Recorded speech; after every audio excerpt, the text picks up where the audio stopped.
अस्सलाम वालेकुम। आज मई की 9 तारीख है।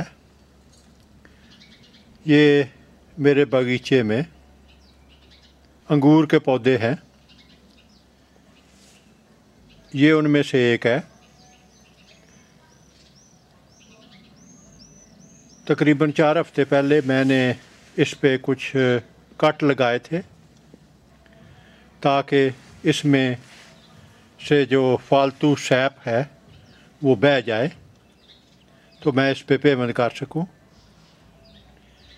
अंगूर को पेमेंट करने के लिए ये बहुत ज़रूरी है कि इस बात का यकीन किया जाए कि उसमें से जो फालतू सैप है वो बह गई है, वरना क्या होगा कि जहाँ भी आप कट लगाएंगे तो उसमें से फौरी तौर पे सैप बहना शुरू हो जाएगी, जो कि पेमेंट की कामयाबी के इम्कानात को तकरीबन ख़त्म कर देगी।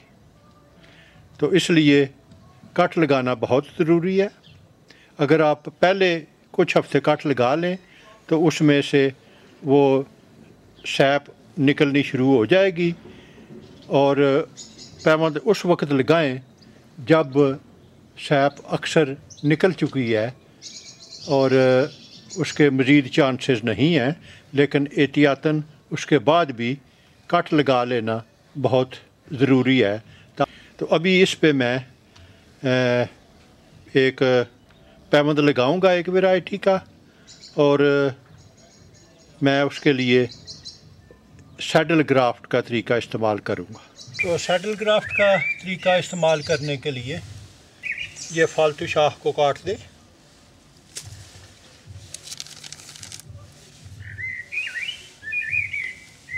अब इस शाख पे 2 पैरेलल कट लगाएं और इसको वी शेप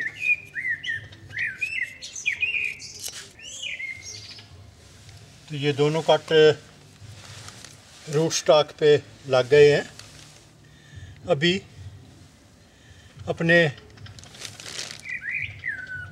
हाथ को इस तरह दोनों अंगूठों को लॉक करके तो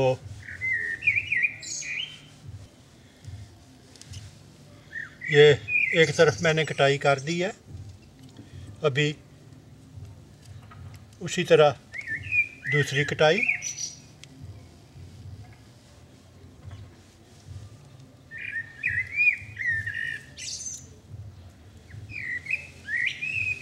अब इसको मैं यहाँ पे फिट करूँगा। अभी मेरे ख्याल में सायान और रूट स्टॉक दोनों अपनी ठीक जगह पे बैठ गए हैं, और इस तरह ये बेहतरीन कांटेक्ट होगा। अब इसको मैं पहले रबर बैंड से मैं बांधूंगा। अभी आखिर में एक गिरा लगा दें तो ये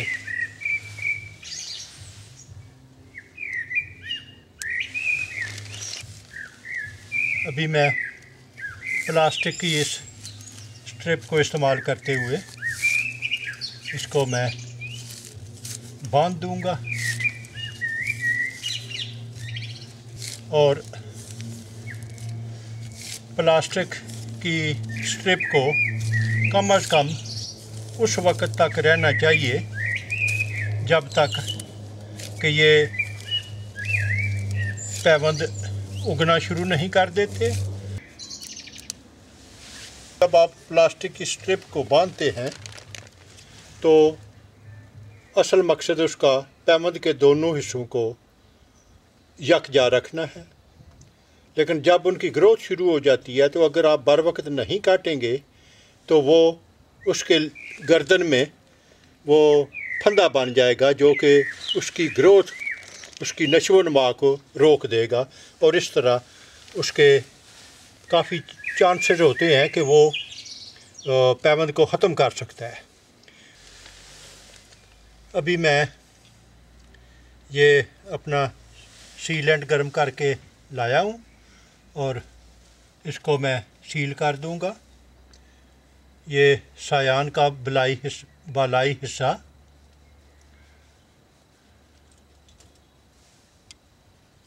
और जहाँ पैबंद लगाया गया है उस जगह को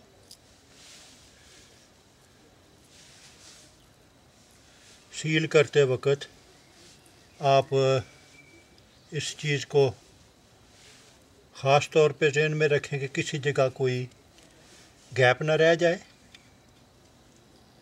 इसके निचले हिस्से पे